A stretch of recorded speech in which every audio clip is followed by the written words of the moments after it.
вы видите, на минбаре возвышении находятся религиозные книги. Этими книгами имам, который ведет проповедь, пользуется во время своего выступления. Он из этих Корана, хадисов и других религиозных трактатов берет соответствующие изречения или Мухаммеда, алейхиссалату вассалям, или слова Божии и передает это прихожанам.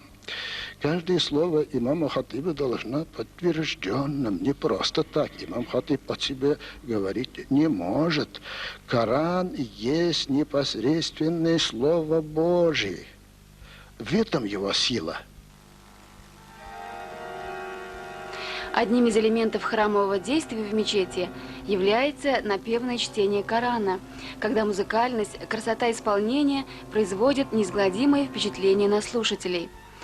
Почти забытые за 70 лет традиции чтения Корана возрождаются. И вы сейчас слушаете, как читают